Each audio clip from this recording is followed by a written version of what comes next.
¿Qué tal? ¿Cómo está? Amigas, amigos, les saluda Fernando Alfonso con mucho gusto de presentar a usted el episodio número 5 del Origen Podcast. Hoy, así, a la moda, porque es el tema en boga, pero también uno de los temas que nos llegan muy profundamente a quienes hemos compartido esta tierra tolteca desde hace décadas. He cumplido 20 años dándole seguimiento a la presa Endop, a la refinería, al río. Está con nosotros el doctor Samaniego, usted seguramente lo ha visto recientemente en la región. Doctor Samaniego, le agradezco mucho que acepte esta invitación. Estamos hambrientos de información. ¿Cómo le va, doctor? Muy bien, muchas gracias, Fernando, y saludo a la gente que nos sigue en este momento. La vocación de este podcast es conocer los orígenes de nuestros invitados. Platíquenos, ¿quién es usted? Bueno, les comento brevemente. Yo soy un economista con un doctorado en Economía de los Recursos Naturales, formado básicamente en México, y trabajando desde el año 93 en temas ambientales. En ese momento, desarrollo sostenible era apenas una palabra que se estaba conociendo, pero afortunadamente me tocó trabajar en el Instituto Nacional de Ecología y después en la primera Secretaría del Medio Ambiente, en el periodo 94-2000 en Asuntos Internacionales. Después ayudé un poco a la Ciudad de México, justo cuando la presidenta era la secretaria de Medio Ambiente, a introducir una forma nueva de transportarse que no existía en el país y que generaba muchos miedos de que fuera a ser disruptiva, incómoda, que fuera a partir la ciudad, etcétera, que era el Metrobús. Afortunadamente, a la vuelta de los años, vimos que la expansión del Metrobús fue muy positiva para la Ciudad de México, se empezó a reproducir en otras ciudades, ayudó a descongestionar grandes avenidas y no se convirtió en ese monstruo que en ese momento se pensaba que iba a ser. Ahí trabajé un par de años y después acompañé a la hoy secretaria de Medio Ambiente, Alicia Bárcena, en la Comisión Económica para América Latina, desarrollando la economía vinculada al cambio climático, al desarrollo urbano, a la Agenda 2030, dándole más contenido al tema de desarrollo sostenible. Y ahora, en la Secretaría, estoy encargado de los temas de economía verde, digamos así, desarrollo sostenible y economía circular. Hablando del Metrobús, doctor, es un buen ejemplo para que usted nos comente en su experiencia cómo estos procesos que afectan a la sociedad tienen determinadas etapas. Siempre está la etapa de la inconformidad y en la gran mayoría de los proyectos llega un momento, digamos, de una línea recta en donde dicen, bueno, pues no está tan mal, ya me sirvió con respecto a lo que hoy vivimos en el parque ecológico y de reciclaje. ¿Se parece un poquito a esto? Mucho, se parece mucho.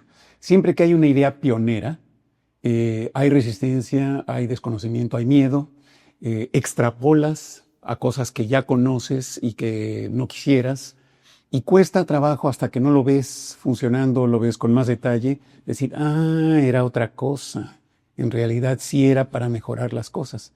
Es igualito lo que nos pasó con el Metrobús, lo que está pasando ahora con el parque ecológico y de reciclaje para Hidalgo. En el panorama social, doctor, ¿cómo observa a Titalaquia, Tula, Tlaxcuapan, subrayando que hay otros municipios involucrados, pero hoy estamos mencionando estos porque son los que van a consulta? ¿Cómo se ve en lo social? Hay algunos grupos que no están de acuerdo, pero hay otros que están de acuerdo y que tienen incluso sustento. ¿Cómo lo ve desde el panorama general, desde el dron del gobierno federal?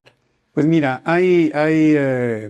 no está perfectamente alineada la opinión pública, incluso ni con la oposición ni con el a favor. Sí. De pronto ves el argumento de que, no, esto suma a la contaminación. Uno dice, son industrias que descontaminan. No toda la industria es igual. Sí. Hay los que dicen, no, háganlo en otra parte, sí suena bien, pero aquí ya estamos demasiado saturados, en lugar de pensar que es una solución. Están los que plantean, porque no conocen otra cosa, genuinamente no se pueden imaginar que un parque de reciclaje vaya procesando lo que hoy tenemos acumulado en el medio ambiente. Están los que tienen un modo de vida relacionado con el oponerse a los proyectos. Entonces, no hay una sola línea de desacuerdo, hay varias, ¿sí? Nosotros estamos convencidos de que no hay que aflojar la idea de seguir informando, seguir detallando cómo es el proyecto, plantear, atender las dudas, de modo que los que les falta conocimiento lo entiendan mejor, que los que están preocupados de la contaminación se den cuenta de que esto no suma, sino que resta de la contaminación. Y sobre todo hay un número de proyectos ya en curso que muestran que el parque es una pieza de un esfuerzo mucho mayor. El parque está en etapa de diseño, estamos informando, estamos dialogando con la gente. El domingo 14 hay una consulta, pero hay otros proyectos que ya están en curso y esos no son promesas, esos son ya hechos. Por ejemplo, el tema del avance en el saneamiento del río Tula y Salada. Ya es dinero que se está gastando, son colectores que se están instalando, es dragado que ya se hizo, es mejora de los bordes que ya se hizo, está la restauración en la parte alta de la cuenca. Esas no son promesas, esos ya son avances fácticos, ¿no? Ya son hechos. El parque, si recibimos una respuesta favorable, lo será también. Y la siguiente invitación ya no va a ser solamente para que la gente se informe, sino que acompañe la construcción del parque, que supervise, que vigile, que vea que el mandato se va cumpliendo. Muy bien. En este proceso informativo, ustedes también han venido modificando su discurso de tal manera que sea más digerible para la gente, y eso es muy bueno. ¿Qué es el parque? Bueno, el parque es una combinación. Bueno, primero que nada, en el parque iba a haber una refinería y eso iba a sumar al nivel de contaminación que ya tiene Hidalgo. Entonces, la primera cosa que es el parque es una opción distinta. Lo que estamos buscando introducir es un parque ecológico, es decir, un parque recreativo, una especie de tercera sección de Chapultepec, digamos, Sí. que está construyendo y diseñando, por cierto, la gente que rescató la cuarta sección de Chapultepec, que es la gente, el equipo de la subsecretaria Marina Robles, que vienen de la experiencia del gobierno de la ciudad. Entonces cuentan con todo ellos ya demostraron que pueden construir parques recreativos de extraordinariamente buena calidad ambiental. Entonces esa sería una primera parte. La otra sería un parque de reciclaje que, si queremos asemejarlo a algo, es lo que la presidenta logró avanzar de una manera menos concentrada, más dispersa, tal vez con menos procesos industriales, pero que avanzó cuando ella gobernó la Ciudad de México. Ella introdujo plantas separadoras de basura, ella introdujo las composteras que recogen todas las podas de la ciudad, introdujo una planta de carbonización hidrotermal que cocina la materia orgánica para producir carbón vegetal, introdujo también 2 plantas de reciclaje de cascajos y asfaltos que funcionan muy bien. Y sobre esa base es que ella propone en su paso 94 de los 100 pasos una experiencia similar, pero más concentrada en este parque que hubiera sido una refinería contaminante, para dar una alternativa distinta al manejo de los residuos, que cuando lo sabemos manejar en realidad son materia prima, son insumos para otros procesos de transformación.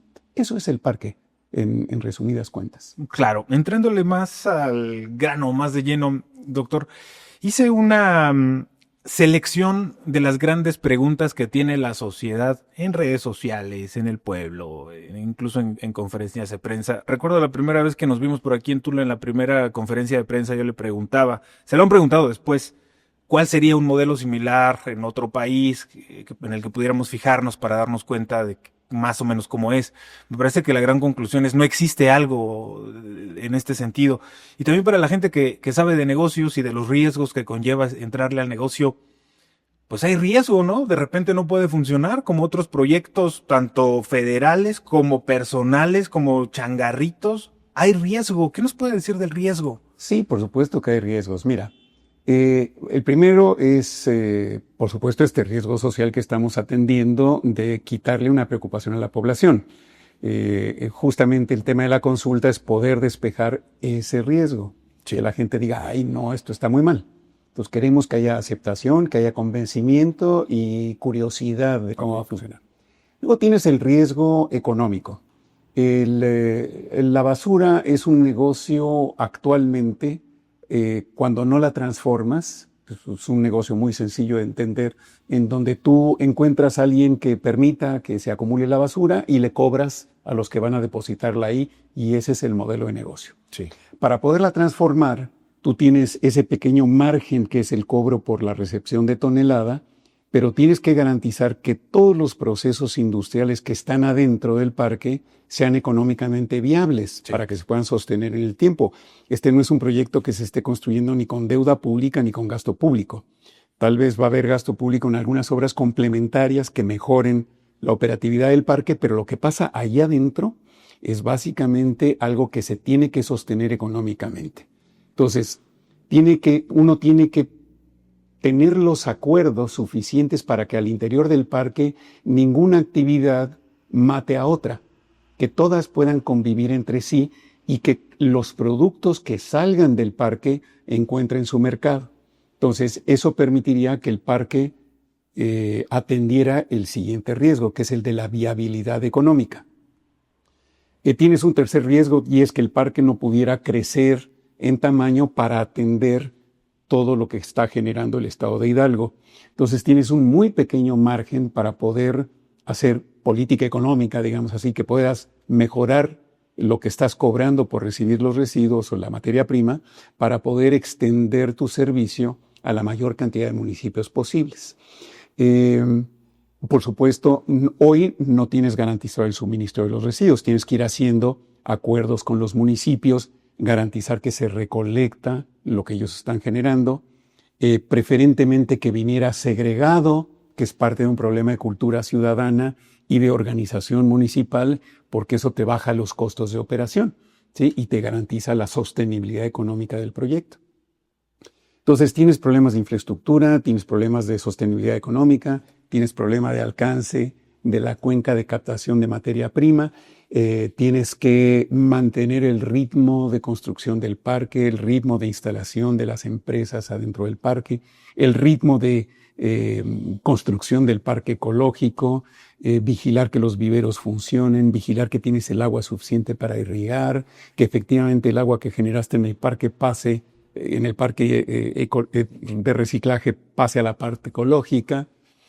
Todo va a requerir muchísimo trabajo, mucho seguimiento y vamos, por cierto, a construir un comité de seguimiento donde esté el gobierno federal, por supuesto el estatal y los municipales, con participación, además de los vecinos, de los académicos que conocen y que han venido estudiando Hidalgo por muchos años, de modo que vigilen que del parque no salgan contaminantes, no tengamos riesgos ambientales, efectivamente salga lo mínimo que puede salir de un parque, que podría ser el CO2 del uso de la energía para producir la electricidad del parque. En fin, que el parque cumpla su promesa. Detecto, doctor, y me voy a dirigir a la cámara, uno de los puntos más sensibles que a nivel social se trata.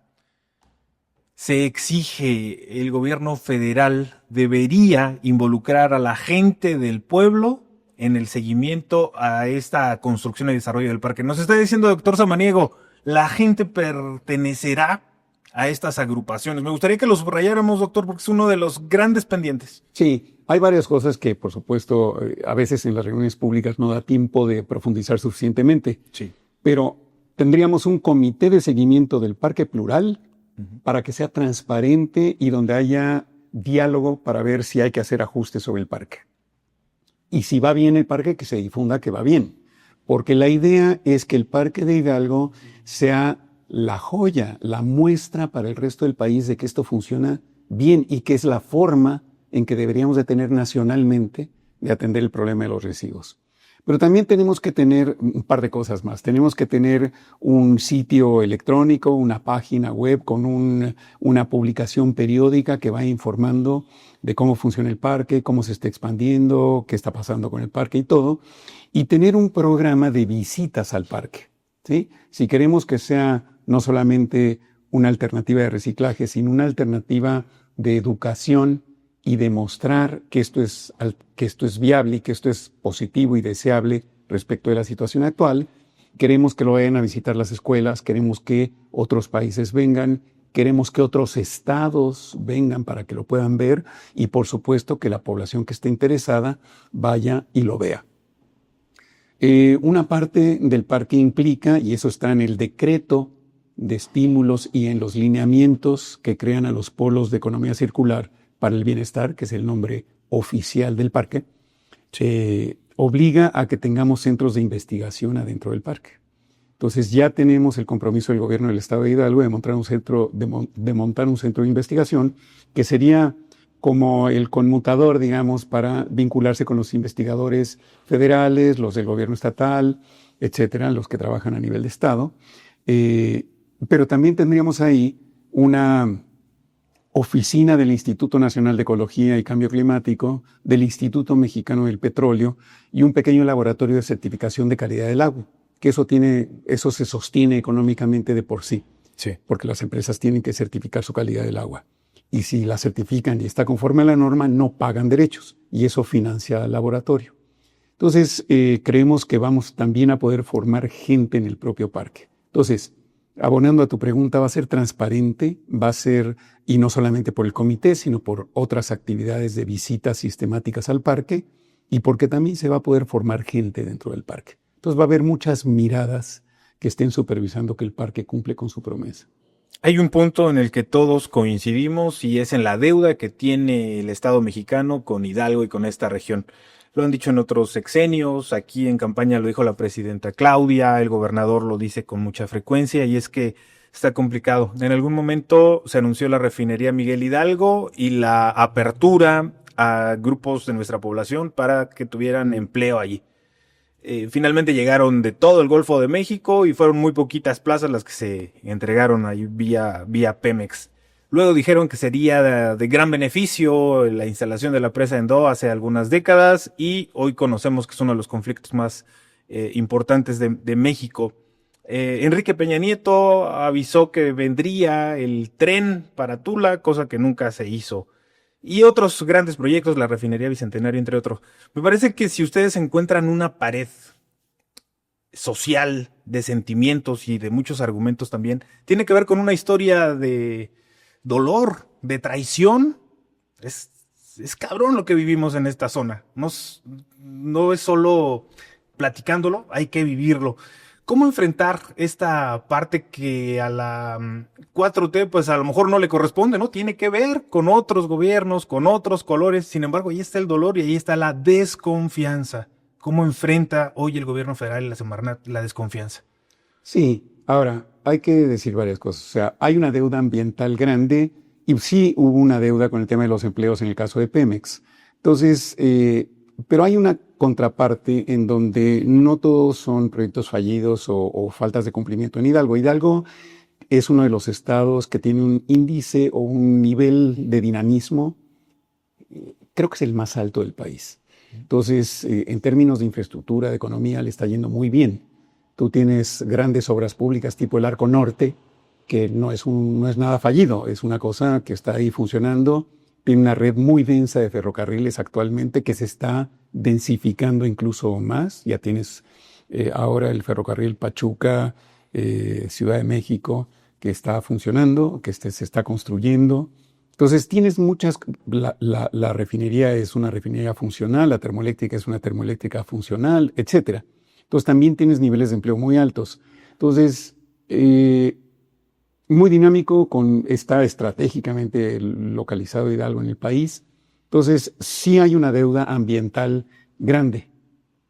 Por supuesto, no es responsabilidad de un estilo de desarrollo que ha estado aquí por 50 años y todo. Pero lo estamos mostrando con hechos. La 4T primer piso y la 4T de segundo piso han mantenido la continuidad en una mirada alternativa para Hidalgo. Tú recordarás que en la última semana, los últimos 15 días del gobierno del presidente López Obrador, se aprobó el programa de restauración de la presa en Do, que abarca mucho más que la presa en Do, abarca a los municipios de Atitalaquia, Tula, la restauración de la parte alta de las cuencas, en fin, y tuvo una participación la sociedad organizada muy fuerte. De hecho, hay una apropiación muy fuerte del plan de restauración de la presa en Do, donde estamos tratando de llegar a los acuerdos que nos permitan entrar con toda la fuerza posible. Con Conagua, que es la responsable de todas las presas en el país, estamos trabajando muy fuerte para fortalecer el combate al lirio y al mosco culex en la presa en Do, pero sabemos que el problema de fondo es la calidad de las aguas. Entonces vamos a hacer todo lo posible para mejorar la calidad de las aguas de los ríos Tula y Salado, de modo que la carga orgánica que llega a la Presa Endó sea mucho menor. Ahora, también ha ido cambiando el estado de Hidalgo. Cuando tú ves la estadística de, por ejemplo, el aumento poblacional a lo largo de la cuenca del río Tula, hoy tiene 24 millones de personas. Entonces, la agenda de salud ha ido creciendo frente a la agenda productiva. Antes solamente tenías la demanda de dejar pasar agua con una cierta carga orgánica fertilizante para los riegos en el Valle del Mezquital, en los 3 distritos de riego. Entonces se llegó a un acuerdo de que la gran planta de Atotonilco no tratara el 100% de las aguas, porque eso le quitaba la carga fértil, la carga orgánica, al agua que después iba a los distritos de riego del Valle del Mezquital. Hoy eso es un problema, porque ya hay una densidad de población tal que la agenda de salud es tanto o más importante que la agenda productiva. Entonces tenemos que encontrar ese balance dentro de Hidalgo entre limpiar las aguas y mantener el acuerdo de que se mantenga la productividad de los distritos de riego. Mi impresión, por lo que he ido conociendo en el Estado, es que esta agenda de salud y poblacional es muy importante y hasta ahora la hemos estado atendiendo a través de institucionalidades distintas. La agenda productiva con Saber, la agenda de salud y ambiental con Nosotros y Salud. Eso se tiene que integrar y tenemos que llegar a un punto en donde en efecto podamos atender el problema de raíz, que es la mala calidad del agua. Vamos avanzando en esos frentes que te decía, que son realidades para ir tratando de resarcir la deuda ambiental con el Estado de Hidalgo.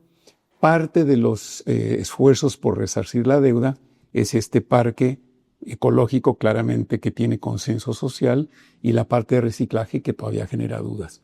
Pero creemos que si avanzamos con todos los frentes, el de agua, el de calidad del aire con el cambio de la de la CFE de combustóleo a gas natural, que es un proceso que ya está echado a andar y que creemos que para finales del 27 ya va a estar el cambio a gas natural y se elimina la producción de combustóleo en la refinería de Pemex.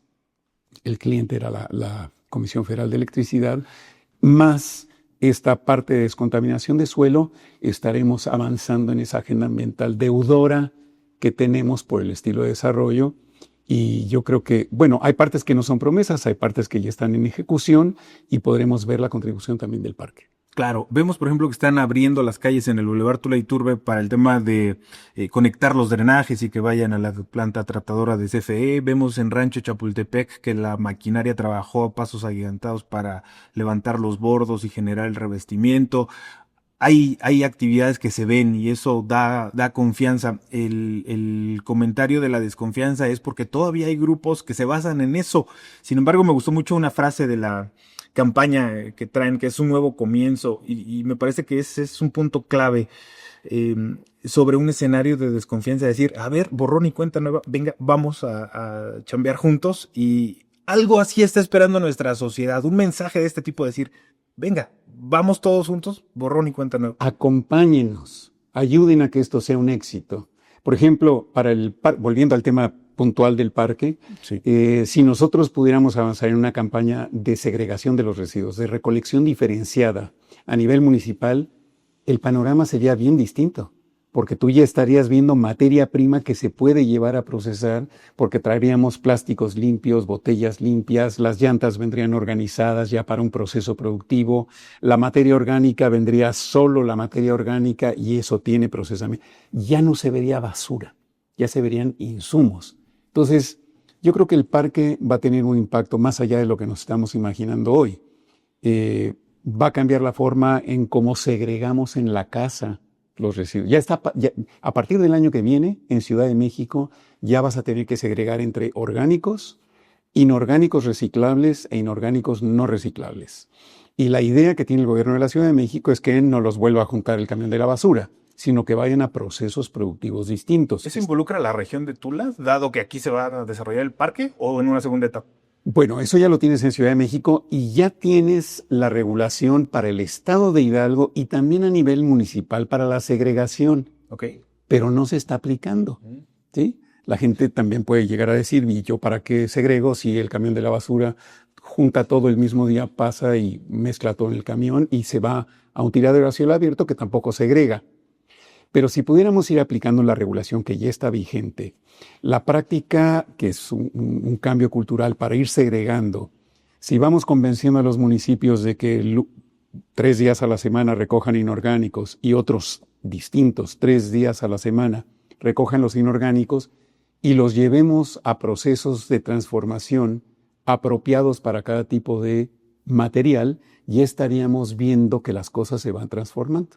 Entonces, yo tengo la certidumbre de que, digamos, en el 27, porque nos vamos a tardar en construir el parque durante todo el 26, en el 27 vamos a poder haber tenido ya los acuerdos con los municipios, los acuerdos con los grandes generadores para que no dispongan a cielo abierto, también el acuerdo con los municipios para la recolección segregada. Sí. Vamos a generar una imagen completamente distinta, ya no solamente de lo que pasa adentro del parque, sino de lo que está pasando también afuera del parque, en los municipios. Al final del podcast siempre tenemos factos. Voy a leer algunas frases o, en su caso, preguntas emanadas de lo que dice la sociedad y usted me dice, doctor, ¿qué piensa al respecto? ¿Hay alguna garantía de que no se traiga basura de otro lado, que no sea Hidalgo? Sí. Hay una decisión política de comenzar con Hidalgo y mostrar que podemos sanear el estado de Hidalgo. La presidenta lo imaginó como un parque que podría dar un servicio a una muy amplia zona del país.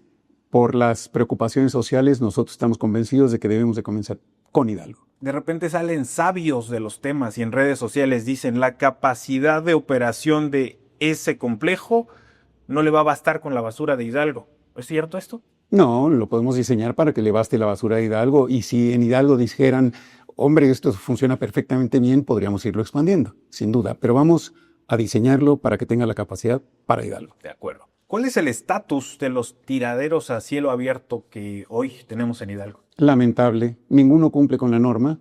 65 están registrados por la autoridad. 450 se abrieron a la buena de Dios. Ninguno cumple con la norma, todos emiten al aire, al suelo y al agua residuos. Se ha hablado del cierre de estos tiraderos. ¿El cierre vendrá con sanciones o hay chance? No, a ver, este es un tema delicado. Lo que vamos a introducir en primer lugar es la necesidad de que no se sigan abriendo más, de que no haya proliferación. Si ahorita cerráramos sería un desastre para el Estado porque no está la alternativa. Entonces, lo que está tiene que seguir funcionando porque es una solución, aunque sea mala, es una solución. ¿Va a parar la proliferación? Sin duda. Conforme nos vayamos acabando el flujo de recursos, a lo mejor vamos a poder ir explotando algunos de los yacimientos que hoy existen. La normatividad prevé cierres ordenados para cuando los rellenos o los tiraderos han cumplido su capacidad. Ahí vamos a tener que dialogar con los actuales rellenos o tiraderos para que en lugar de tener alternativas de cierre donde los tapes con tierra, podamos llevar a procesar lo que ya quedó en el medio ambiente al Parque de Economía Circular. ¿Cuáles son las empresas o los complejos de este tipo que existen en otros puntos del mundo y que pudieran ser referentes? Así como parque de reciclaje de donde no sale nada, no tengo ninguno. Sabemos que hay parques de reciclaje, parques de incineración, por ejemplo, en Dinamarca. Dinamarca recluta toda su basura y la incinera para dar calefacción distrital. Nosotros no vamos a hacer procesos de incineración, por ejemplo. Nunca lo he escuchado, pero ¿por qué no decirle a todo el mundo primer parque de este tipo a nivel mundial? Pues es como en el chiste cuando le preguntaban a Pepito que cómo se llaman los coreanos. Y entonces Pepito le pregunta a su maestra y le dice, ¿todos? Pues es que no sabemos todas las realidades. Entonces es una apuesta arriesgada. ¿Cuáles son las empresas que van a participar en este proyecto? Las empresas que van a participar en este proyecto que tenemos identificadas, tú tienes una empresa que ya opera en este momento en Cancún, una dupla, que sería el biodigestor con la planta de tratamiento. El biodigestor lo opera Nopalimex. Ellos mezclan sargazo con el lodo de las plantas de tratamiento de Cancún, hay 3, y producen biogás y generan electricidad. Y el agua que sale de los residuos la trata Dutch Clean Tech, que es una compañía de capital holandés. Nopalimex es 100% mexicana y juntos dan la solución para los residuos orgánicos. Ellos ya están trabajando allá. Para el plástico flexible, por ejemplo, tienes a la planta Greenback, que es una patente mexicana con capital inglés, que evapora los plásticos flexibles, los condensa y genera un aceite ligero, claro, muy bueno, que se puede mezclar con diésel o que lo puedes mandar a refinar para hacer plástico de nuevo y recupere el aluminio de esos envases aluminizados en hojuela. Tienes a Tusagreen, que fabrica polvo de llantas, que opera en el estado de Hidalgo. Tienes Cementos Sostenibles de la Ciudad de México, que procesa cascajos y asfaltos. Hay 2 plantas de esas en Ciudad de México. Tienes a Cemex operando 2 plantas separadoras, una en Azcapotzalco y otra en la Gustavo Amadero, que ya están operando. Tienes a Green Paper, que es una planta de Nuevo León, que quiere operar acá para compactar cartón y papel. Tienes una planta de capital mexicano, tecnología argentina, que se llama Emisiones Neutras, que de lo que en otros casos se va a un relleno sanitario, él lo convierte en un polvo, que después se estabiliza con un aglutinante, algo que lo compacte, y hace adoquines o materiales de construcción. Por lo tanto, del parque no sale absolutamente nada, y tú tienes, ya no son experimentales estos procesos. En Petgas, por ejemplo, trabaja en Veracruz, y convierte los plásticos duros en gasolina y diésel y parafina. Entonces, todas las empresas tienen ya un ejemplo operando en México. La gente los puede investigar, puede ver qué emiten, qué procesan, qué producen, para que tengan tranquilidad de que son procesos que no te generan residuos peligrosos, no generan emanaciones al aire.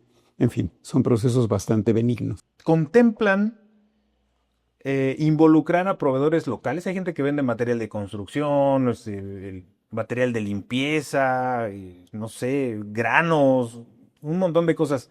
¿Los proveedores locales estarían involucrados en este tipo de acciones? Absolutamente. El parque tiene que tener servicios, tiene que tener farmacia, tiene que tener comedor, tiene que tener productos de limpieza, nos tienen que traer los materiales y eso va a emplear los servicios que ya existen en el estado de Hidalgo. No se trata de desplazar a los hidalguenses en lo absoluto. Incluso los pepenadores, nosotros vamos a seguir recibiendo materiales ya pepenados y esos van a seguir teniendo su mercado, esos medios de vida se van a mantener y por contrato las empresas de las que estamos hablando que van a entrar al parque van a tener que contratar a personal local. Eso no se lo vamos a dejar como opción abierta a nadie. Va a tener que ser una obligación para con el parque. ¿Cómo se resolverá el reto de separar la basura? Escuchaba a la secretaria que decía que la separadora estará pues dentro del complejo, pero también hablamos de que ya vendría separado de la Ciudad de México. ¿Cómo está la cosa? No, de la Ciudad de México no viene basura a Hidalgo, eso lo van a separar allá para ellos. Lo que nosotros quisiéramos es que se separen a Hidalgo porque nos abarata los costos, pero si no lo logramos en una primera fase, tenemos que meter la separadora. Este es un facto de la gente que está en contra del proyecto. ¿Existe un plan financiero que la población pueda conocer?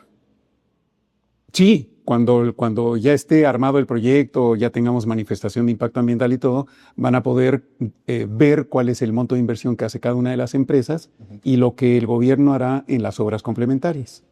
¿Existe el documento denominado Manifestación de Impacto Ambiental MIA para que la gente lo pueda conocer? Todavía no, porque el proyecto está todavía en diseño. Es un predio ya muy transformado. Yo creo que a nivel federal va a quedar exento de manifestación de impacto ambiental, pero sí se va a tener que presentar una manifestación de impacto a nivel estatal. ¿Hay preocupación por los procesos que se llevan a cabo en el complejo, por el tema de las emisiones contaminantes? ¿Qué tipo de tecnología se va a usar? Hay quien dice, van a incinerar, no sé, se van a generar líquidos contaminantes. No, se va a tratar el agua, no se va a incinerar nada, se va a quemar el metano y va a producir CO2. Es un gas que no tiene efectos contaminantes, sí tiene efecto de gas de efecto invernadero, pero 28 veces menos que el metano que se emite hoy en los tiraderos. Y finalmente, se considera poco el tiempo de difusión e información, dicen específicamente regidores de Atitalaquia. Bueno, aquí yo creo que es importante también recordar un facto. Nosotros empezamos difundiendo en asambleas abiertas desde junio y llevamos 4 de esas, en Atitalaquia y en Tlaxcoapan. Escuchaba una cifra de 5,000 personas ya contactadas de esta. Por lo menos 5,000 personas contactadas. Es una cantidad, por supuesto, es menos que el padrón electoral. Ahí confiamos mucho en lo que ustedes nos ayuden a difundir de lo que se trata el parque para llegar a muchas más personas. Perfecto. Doctor, pues yo le agradezco la visita. Insisto, y lo digo públicamente, esta información debe servirle a la gente que va a participar en la consulta. Hay quien no está de acuerdo, hay mucha gente que sí está de acuerdo. Mientras más información tenemos, me parece que va facilitando el proceso, y si es para que la región esté bien, cuente con este grupo de informadores y de personas que quieren nomás eso, que la región esté bien. Doctor, si hay algo que agregar, con todo gusto, si hay una información que nos haya faltado, con toda confianza. Por favor, que salga la gente a pronunciarse en esta fase final. Hemos venido haciendo información, diálogo. Lo del domingo es la culminación, es la consulta. Que se pronuncien, ojalá se pronuncien a favor. Es un proyecto, como dijo la presidenta hace 2 días en su mañanera, es un proyecto muy bonito. Pues bueno, doctor Samaniego, en el episodio número 5 de El Origen Podcast, reitero mi agradecimiento por su visita. Mi nombre es Fernando Alfonso, pásela bien. Muy buena vida.